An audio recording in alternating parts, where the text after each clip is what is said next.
हमारी शरणागति पुष्ट होनी चाहिए। शरणागति पुष्ट होने के लिए सबसे पहला लक्षण है दैन्यता। जो जितना झुकता है वो उतना महान होता है। झुकने वाला ऐसा नहीं कि जिसके प्रति झुक रहा है वो महान है, ऐसा नहीं। जो झुक रहा है वो महान है। दैन्यता। दूसरा है निष्कपटता। हमारे प्रभु की शरणागति की पुष्टता के लिए, शरणागति के तो अलग भाव वर्णन, हमारी शरणागति पुष्ट रहे, नष्ट ना हो। भगवत शरणागति पुष्ट तो भगवत प्रेम निश्चित प्रकाशित होता है। उपासक को देखना चाहिए कि दैन्यता है कि अभिमान है हृदय में।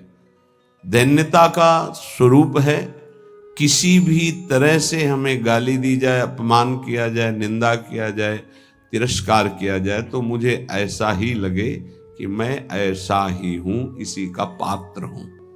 उसे दैन्यता कहते हैं। वाणी से हम माइक से बोलेंगे कि हम अधम हैं, बड़े नीच हैं, बड़े ऐसे हैं, ये भी दैन्यता की भाषा है।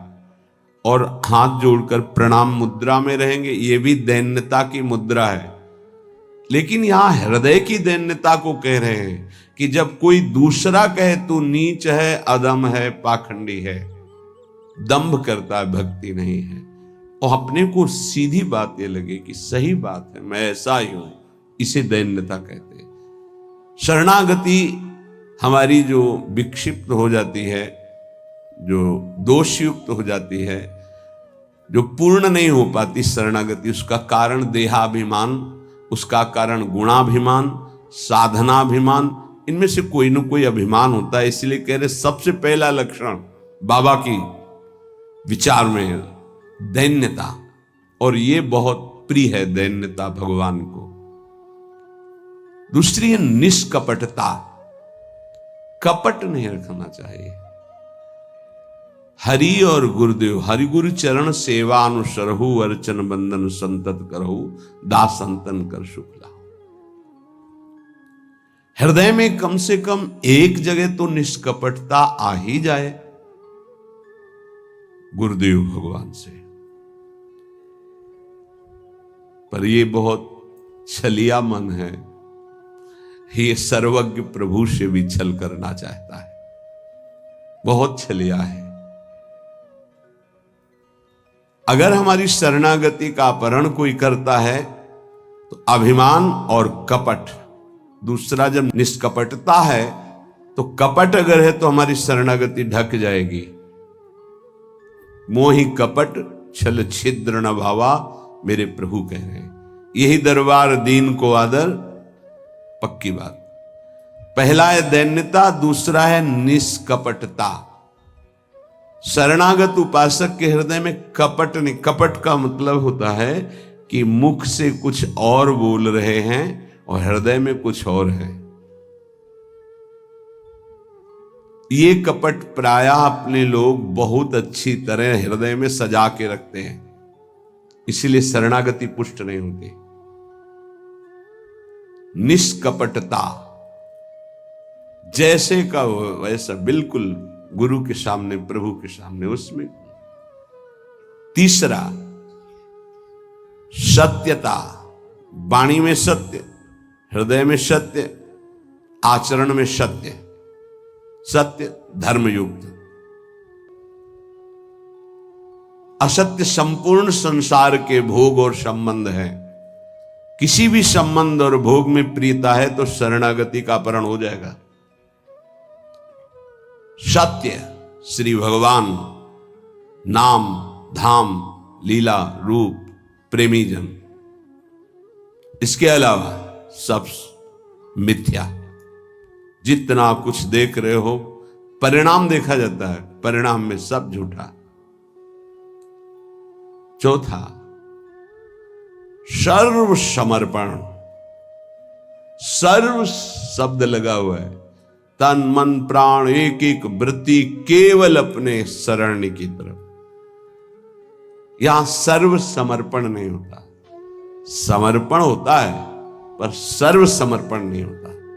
सर्व समर्पण कुछ हमारी पर्सनल वृत्तियां हैं, कुछ हमारी शर्तें हैं, कुछ हमारा है, तो सर्व समर्पण नहीं। सर्व समर्पण दशरथ जी महाराज के श्रीमुख के वचन, नाथ सकल संपदा तुम्हारी, मैं सेवक समेत सुत नारी, सर्वस्व आपका। जहां कहीं शरणागति पुष्ट पाई गई तो सर्व समर्पण वाले की, वो चाहे राजा ही क्यों न हो, महाराज शिवाजी, वीर शिवाजी, समर्थ गुरु रामदास जी, सर्व समर्पण, पीपा जी सर्व समर्पण। कैसा शरणागति पुष्टता का ये लक्षण, सर्व समर्पण। पीपा जी महाराज राजभाव में अपने सब राजवैभव के साथ गुरुदेव श्री रामानंदाचार्य जी के वहां तो पार्षद खड़े रहते थे, सहज में ऐसे थोड़ी मिल सकते हैं। आप जाके प्रार्थना की, कह दो कि महाराज पीपा जी आए हैं और स्वामी जी के चरणों के दर्शन करना चाहते हैं, जाके सूचना दी, वहां जाके कह दो कि हाँ राजा महाराजाओं की कोई आवश्यकता नहीं। स्वामी जी साक्षात भगवान का स्वरूप रामानंदाचार्य जी आए और उनका महाराज का आदेश है कि हाँ किसी राजा महाराजा की जरूरत नहीं। तो उनको लगा मेरे से कोई गलती हो गई। अच्छा, समस्त राज सैनिकों को, राज पोशाक को, सब एक साधारण को कहा कह दीजिए कि नीच पीपा दर्शन करना चाहता है श्री चरणों के। अधम पीपा स्वामी जी से कहा, स्वामी जी ने कहा कह दो यहां खड़े खड़े क्या करता है, और समीप में कुआं है वहां गिर जाए।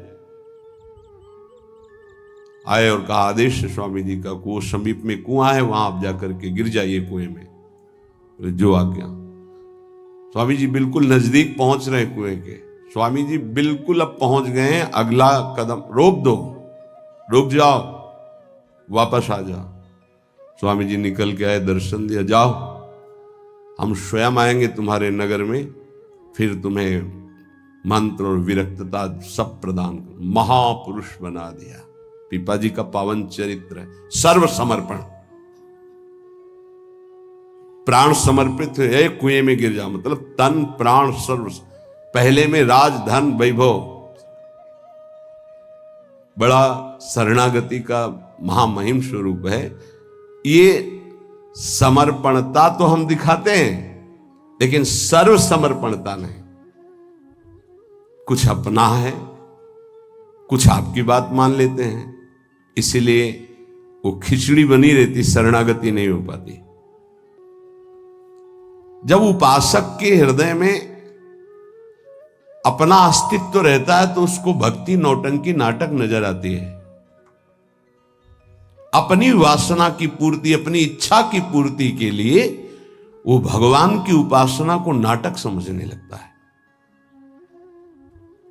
अगर अपनी वासना, अपनी इच्छा, इसका त्याग कर दिया जाए तो भक्ति का परिचय मिलता है। प्रायः बड़े बड़े महाभागवतों के घर वाले ही, परिवार वाले ही उनको नहीं समझ पाए और उनका तिरस्कार करें। इस बात के लिए वो जैसा चाहते हैं वैसा आप चलिए, उनको जितना पसंद है आप कीजिए। जैसे कुछ भक्तों को कि हमको पूरी रज लगाना पसंद नहीं, बस हल्का सा तिलक लगा लीजिए, क्योंकि आपने गुरुमंत्र लिया इसलिए तिलक लगा लीजिए। ये जरूरी है पूरा मुंह में थोपना, क्योंकि तुम्हारी दृष्टि नहीं है ना, तुम रज पसंद नहीं करते, गाल गोरे पसंद करते हो। ये पसंद कर, ये चमड़ी कब तक रहेगी, नष्ट हो जाएगी, न तुम्हारी रहेगी ना जिसकी देख रहे हो उसकी रहेगी। पतन हो जाएगा। जिन जिन भक्तों का विरोध किया उनका पतन हो गया। ये सर्व समर्पणता भक्ति में जब साधक चलेगा तो अपने आप आ जाएगा, उसको किसी की कोई परवाह नहीं रहती। अपनी भक्ति में कहीं वो आंच नहीं आने देगा। जीवन की बाजी लगा दी है, अनंत जन्मों से बिगड़ी बात को बनाने चले हैं। तो हम ये देखते हैं कि देवता परिवार वालों की बुद्धि में बैठ करके उसको शरणागति से भ्रष्ट करना चाहते हैं। बस जैसा हम कहें वैसा तुम्हें चलना है। अब भी तुम अपना अधिकार रखते हो, भगवान की कृपा मनाओ कि अभी तुमको कुछ मान रहे हैं इसलिए सुन रहे हैं वो भक्तजन, और ना माने केवल प्रभु को माने तो रत्नावती जी ने मूड मुड़ा लिया और खिलाफत में बैठ गई उनकी आज्ञा के खिलाफ। राजन्नाज से त्यागती हूं, इस महल में प्रवेश नहीं करूंगी, केवल श्री भगवान का आश्रय लेकर संतों के बीच में रहूंगी। जो बिगाड़ना है बिगाड़ लीजिए। आखिरकार साष्टांग दंडवत और चरणों में गिरना पड़ा पूरे चरित्र के बाद। तो बहादुरी तो तुम्हारी इसी बात की है कि अपने प्रभु के चरणारविंद में आपने अपने अपनापन का दान कर दिया। अब प्रश्न नहीं खड़ा होता, तुम साधना का स्वरूप क्या जानते हो? अरे चित्त प्रभु में लगा है, पूरा दिन हो गया उठे ही नहीं आसन से। भगवदाकार वृत्ति है आसपास सब। बड़े सिद्ध महापुरुष की बात कह रहे हैं, पूज्य श्री श्रीधर बाबा। इतनी रज होगी पूरे सिंहासन में, इतनी ऊंचाई से, क्योंकि परिक्रमा नजदीक का लिध है के। अब उनको शरीर की शुद्ध नहीं तो कब वो रज पूछे। मच्छरदानी लगी थी, मच्छर क्या पूरा हाथ चला जाए, और 10-5 छिपकली उस मच्छरदानी में चिपकी रहती थी। बस ऐसे घुस गए अंदर, बस पूरा कमरा कहीं जाला कहीं ये कहीं वो। जब बाबा इसे साफ, अरे नहीं भाई चलो तुम बाहर ऐसे रहने। जहां उनकी स्थिति है, कभी कभी ऐसी स्थिति देखी है कि जो वाणी से नहीं बोल सकते, ऐसी अनिर्वचनीय स्थिति। आंखों से अश्रुधारा, शरीर कांप रहा सैया पे, छूने की हिम्मत नहीं, चरण चापने गए, होश ही नहीं बाबा को, ओठ फड़फड़ा रहे हैं। कैसी भगवदाकार एकदम स्थिति। जब उपासक चित्त प्रभु से जुड़ेगा तो ये सब अच्छा नहीं लगता। बढ़िया संगमरमर, बढ़िया सैया, बढ़िया नहीं खान पान ते भावे है, नहीं कोमल वसन सुहावे है, सब विषय लगे ते खारा है, हरिहासिक का मग न्यारा है। क्या चल रहा है? ये दिमाग क्या कह रहा है? हर भाव हमारा केवल लौकिकता से जुड़ता है। भजन को क्या जाना है? लौकिकता सिद्धांत को भजन माना जाता है। इसीलिए यहां शरणागति की ये अलग कोटि से वर्णन कर रहे हैं बाबा। नहीं, नवधा भक्ति का जो वर्णन होता है ना, उसमें श्रवणम कीर्तनम स्मरणम, शरणागति को बचाने की बात, पुष्ट करने की बात, पूर्णता की बात। 5वां सर्वाधारता। कोई भी हो, सबका आधार भक्त बन जाता है, घोर विषयी को भी रास्ता दे देता है। चलो ऐसे चलो भगवान के मार्ग। सच्ची कहते हैं, कोई अगर भक्तों के हृदय को जान जाए तो लूट ले, माला माल हो जाए, पर वो भगवान ऐसी सीमा रखते हैं कि तुम जान ही नहीं सकते हो। जैसे कोई फिसल के गिर गया है तो आप खड़े होके नहीं उठा सकते हो, फिसल के गिरने वाले की गिरने की स्थिति में पहुंचना पड़ा।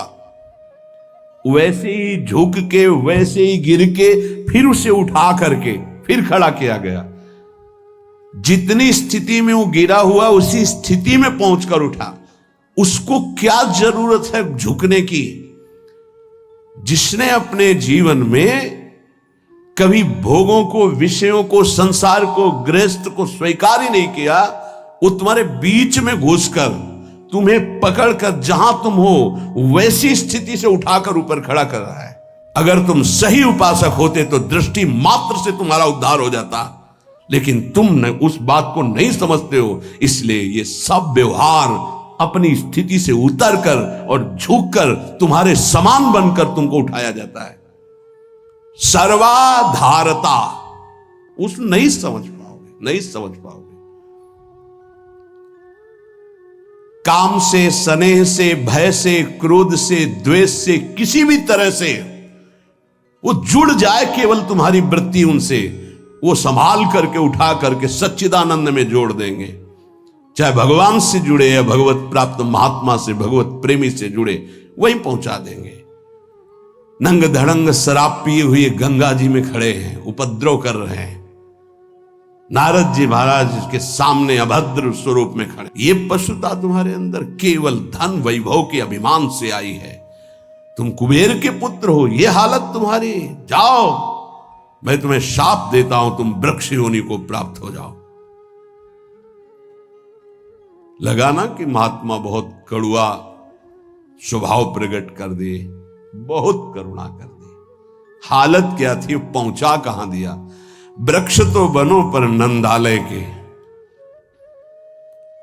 जाओ, तुम्हें सच्चिदानंद भगवान का दर्शन, संभाषण और स्पर्श प्राप्त हो, जो बड़ी बड़ी साधनाओं से नहीं प्राप्त होता। और नारद जी ने शाप दे के प्राप्त करा दिया। दामोदर गोविंद भगवान के उदर में बंधा हुआ उखल है, घसीटते हुए वहां जाते हैं, यमलार्जुन के बीच में फंसा देते हैं, मारते हैं। अखिल शक्तियों के स्वामी जरा सा झटका, उखड़ कर दोनों वृक्ष गिर जाते हैं। उनसे दिव्य रूप धारण करके यही प्रकट होते हैं जो यमलार्जुन बने हुए थे। नलकुबर मणिग्रीव शायद ऐसा नाम है। भगवान का दर्शन, संभाषण, स्पर्श, साप दे दिया तो ये प्राप्त हुआ। विचार करके देखो, समझ में नहीं आता। जीव को समझ में नहीं आता कि हमारे ऊपर कितनी कृपा है। सर्वाधारता इस शरणागति की पुष्टता का लक्षण है। वो सबका आधार बन जाता है। जैसे हमारी सबकी आधार भूमि है, ऐसे वो भक्त बन जाता है। रखो मेरे ऊपर पैर, निकल जाओ भगवान की गोद में जाओ। वो इस उदारता को, इस कृपा को इस साधारण जन नहीं जानते, अवहेलना करते हैं। एक एक वृत्ति तुम्हारी संभालने के लिए हमारी श्री जी की भक्ति तैयार है। एक एक वृत्ति को तुम्हें रोना नहीं आया कि हमारे ऊपर कितनी कृपा है। बहुत कृपालु शरणागत जन होते हैं श्री जी के। जैसे श्री जी का स्वभाव तो वही अंश में उतरता है उनके जनों में। सर्वाधारता, सबके लिए आधार भूमि बनने के लिए तैयार है। छठवां, पूर्ण विश्वास अपने इष्ट पर। जैसे राम काज के लिए लंका में प्रवेश कर रहे हैं हनुमान जी महाराज। घोर निशाचरी स्थिति है लंका में। अब एक महाभागवत तो बहुत, जे भी प्रवेश कर रहे हैं तो पहले श्री राम जी का स्मरण करके अपने हृदय में भगवान को देखकर हृदय में स्मृति बसा के प्रवेश करते हैं। क्या भाव? प्रविश नगर की जय सब काजा, हृदय राखि कौशलपुर। जब किसी भी साधक या किसी से भी भगवान का निज जन उसे उठाने के तो पहले प्रभु जा रहे हैं, बहुत फिसलन है नाथ, पकड़े रहना। जैसे कोई डूब रहा है उसको निकालने जा रहा है, प्रयास करेगा, लेकिन वो जो डूब रहा है वो प्रयास करेगा उसको डुबोने का, क्योंकि वो सांस लेना चाहता है। ऐसे जो काम में डूब रहा है, क्रोध में डूब रहा है, मोह में डूब रहा है, नाना प्रकार के भोगों में डूब रहा है, उसको निकालने के लिए जाओगे, वो पहले तुम्हें उसमें डुबोने की कोशिश करेगा। तुम्हारे अंदर काम, तुम्हारे अंदर क्रोध, तुम्हारे अंदर लोभ, क्योंकि उसी वृत्ति से वो अपना भाव स्वीकार करेगा। तब श्री जी से पहले बात होती, श्री जी, हे प्रभु, हे प्रियाजू, बहुत फिसलन की जगह में आपकी सेवा कार्य होने जा रहा है। उस जीव को पकड़कर उसकी वृत्ति को आप तक, स्वामिनी आप पकड़े रहना। आप ऐसे पकड़ो, हम ऐसे पकड़ते हैं, तब हो सकता। अगर आपने छोड़ दिया तो बहुत फिसलन में है, गिरने की संभावना है। पूर्ण विश्वास, दृढ़, मेरी स्वामिनी इसका मंगल करके रहेंगी। सातवां, सर्वाराध्यता। ऐसा भाषण, ऐसी चेष्टा, ऐसा व्यवहार कि वो सबके द्वारा पूजनीय बन जाए। ये शरणागति का सातवां लक्षण, सर्वाराध्यता। उपासक का ऐसा स्वभाव, ऐसा व्यवहार मृदुता कि सब उसकी आज्ञा का पालन करने लगे। ऐसी इस शरणागति की पूर्णता का स्वरूप सर्वाराध्यता। हंस बोले बहुमान दे, सर्वाराध्यता ये उनका गुण होता है। नहीं नहीं कोई बात नहीं, आप ऐसा शांत हो जाइए, आप कोई बात नहीं, बहुत सावधान। शरणागति कोई खिलवाड़ नहीं, और शरणागति हो गई तो सब पूर्ण हो गया। अखिल लोक चूड़ामणि भगवान शरणागत के अधीन हो जाते, अहम भक्त पराधीन हो। आठवां है अनन्यता। अपने इष्ट की, कल एक उपासक की परीक्षा का समय आता है, छमाही सालाना चर्चा हो,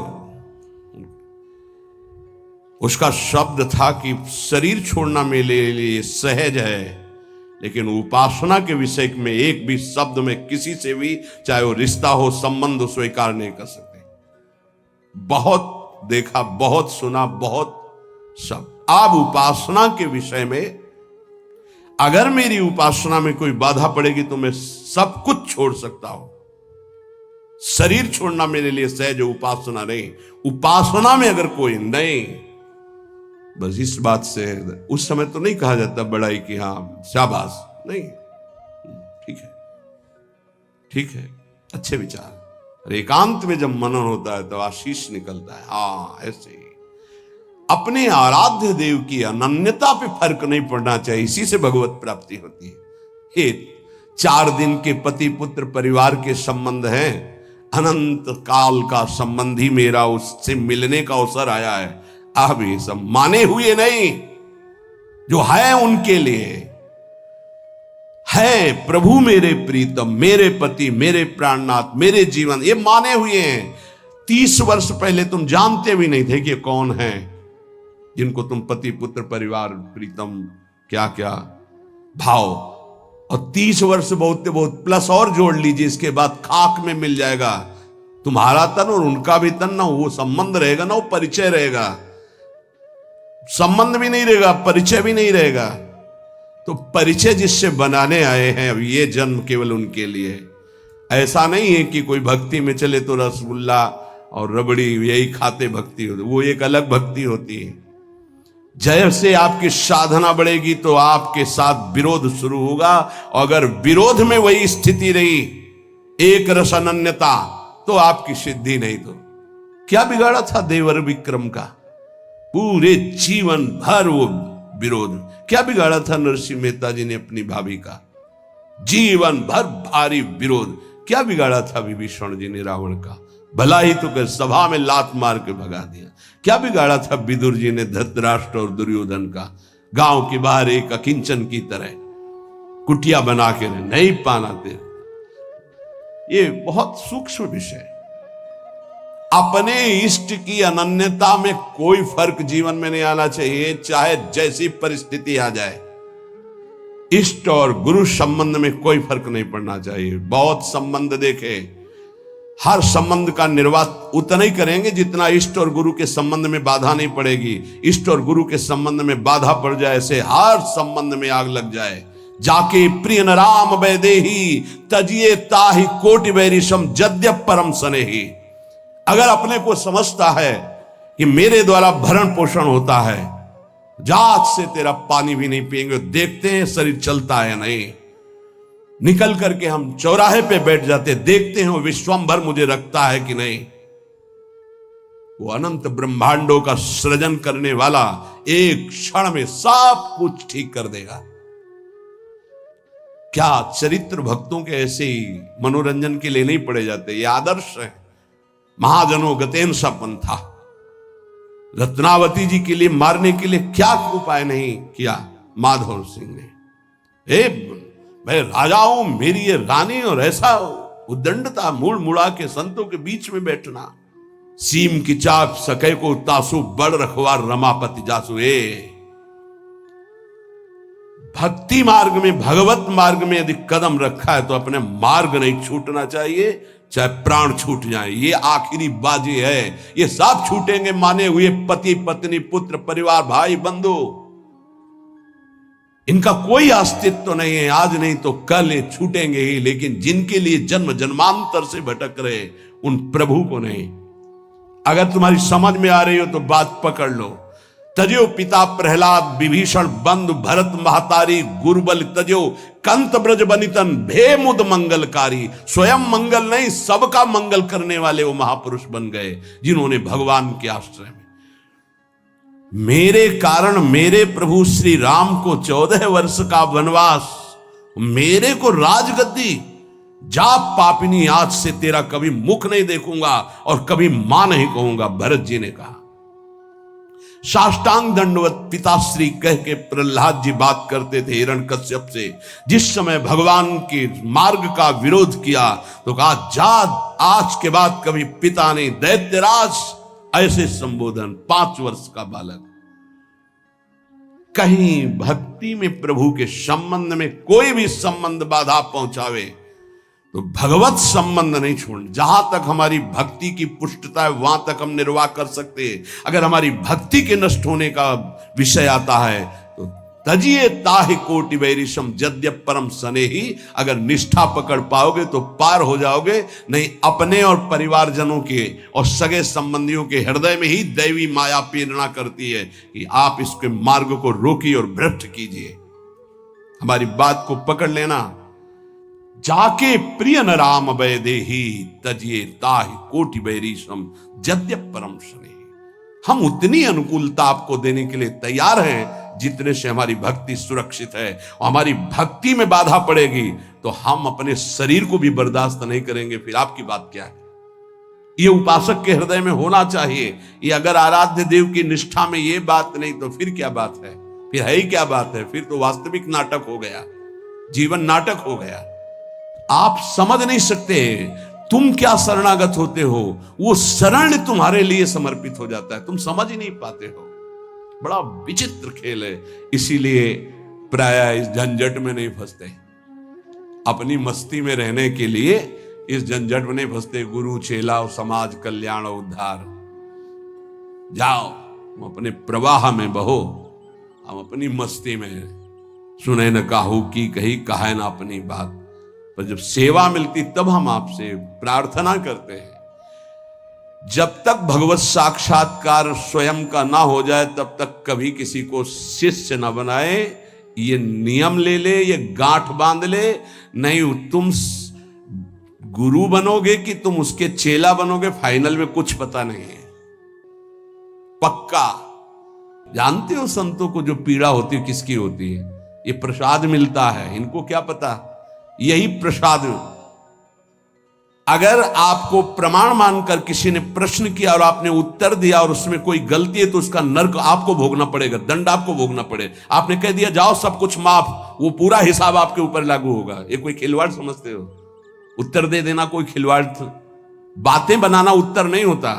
महाराज आज तक जो कोई बात नहीं, तुम छोड़ो, राधा राधा जपो, आगे बढ़ो, वो हम देख लेंगे।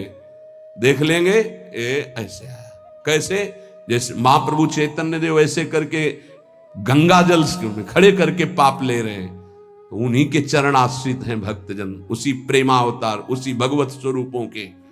आप क्या जानते हो इस राज से? जो आज तुम चैन से मुस्कुराकर बात करते हो तो तुम्हारे जीवन में कुछ ट्रांसफर हुआ है। तुम्हारा उधर और उधर का उधर। अगर जान जाओ तो रोते रहोगे कि हम पर कितनी कर, फिर भी हम उनकी अवहेलना करते हैं। सच्ची कहते हैं कि हमारी बड़ी दुर्दशा है हम लोगों की कि हम ऐसे गुरुजनों का, ऐसे कृपालु आराध्य देव की कृपा की अवहेलना करते हैं। वो कृपा पे कृपा करते जा रहे हैं, हम उनकी अवहेलना पे अवहेलना करते चले जा रहे हैं। वो समेट करके आपको इसी जन्म में भगवत प्राप्ति करना, आप फैलाकर अनेक जन्मों के लिए इतिहास रचना चाहते हैं। बड़ा विचित्र खेल, बहुत विचित्र खेल। इसीलिए जो चतुर सुजान होते हैं वो इस गुरु चेला के संबंध में नहीं फंसते। हमारी सामर्थ्य नहीं प्रभु, किसी और को बनाइए। राधा राधा राधा। प्रभु भगवान की लीला होती है। ये जो सेवा मिलती तो सामर्थ्य देते, उन्हीं का कृपा प्रसाद। पर हम इतना जरूर कहते हैं, जब तक भगवत साक्षात्कार ना हो जाए तब तक किसी को शिष्य ना बनावे। पक्की बात। शिष्य बनाना कोई मजाक नहीं है। हरे शिष्य धम शोक न हरे, सो गुरु घोर नरक मा परे। जैसे किसी की बेटी सयानी हो जाए तो ब्याह के लिए पिता की चिंता बढ़ जाती है, चाहे वो जनक जी जैसे ही क्यों ना ज्ञानी हो। ऐसे ही शिष्य बनाने के बाद पूरा भार गुरु के ऊपर आ जाता है। इसका आचरण पवित्र हो, इसका जीवन श्री जी से मिले, इसका कैसे स्वभाव बदले, ये कैसे निष्काम बने। आपने जो संबंध बनाया उस संबंध को पूर्ण कर लो, श्री जी से मिल जाओ। ये बड़े बड़े जो महापुरुष दैन्य भाव से आपको प्रार्थना करते हैं कि मैं आपसे प्रार्थना करता हूं भाई, हे सखे, हे मित्र, ये हम समझ नहीं पा रहे। सर्वाधारता, पूर्ण विश्वास, सर्वाराध्यता और आठवां अनन्यता और नवा निज स्वरूप सामर्थ्य विस्मरण। इस शरणागति, पूर्ण शरणागति, निज स्वरूप सामर्थ्य विस्मरण, ये प्राय प्रेमी जनों में पाई जाती है। अपार सामर्थ्य है लेकिन एक साधारण आदमी उनको अपमानित करके चला जाता है, कभी दंड विधान नहीं करते। करत जे अनुसैन निंदक, तिनहु पे अनुग्रह कियो। निज स्वरूप विस्मरण, आराध्य देव में इतनी तन्मयता कि मैं आराध्य देव का चिंतन कर रहा हूं ये भी भूल गए। ब्रह्म नहीं, माया नहीं, नहीं जीव नहीं काल, अपनी ही सुदिना रही एक रहे। ये नई बात बाबा से मिली है, जो नौ शरणागति के स्वरूप। जैसे नौ शास्त्र में जब पढ़ो तो श्रवणम, कीर्तनम, स्मरणम, विष्णुपाद सेवनम, अर्चनम, बंदनम, दास्यम, सख्य, आत्मनिवेदनम। पर पूज्य पाद उड़िया बाबा जी ने पहला दैन्यता, दूसरा निष्कपटता, तीसरा सत्यता, चौथा सर्वसमर्पण, पांचवां सर्वाधारता, छठवां पूर्ण विश्वास, सातवां सर्वाराध्यता, आठवां अनन्यता, नवां निज बल निज स्वरूप विस्मरण। निज बल निज स्वरूप विस्मरण। कोई तपस्या का बल, साधना का बल, इसका स्मरण नहीं, अपनी भी स्मृति नहीं। एक रहे हो नंदलाल, अपनी ही उस सुदिना रही हो, एक रहे हो नंदलाल। ये जो नौ शरणागति की वार्ता हुई, इस पर विचार किया जाए।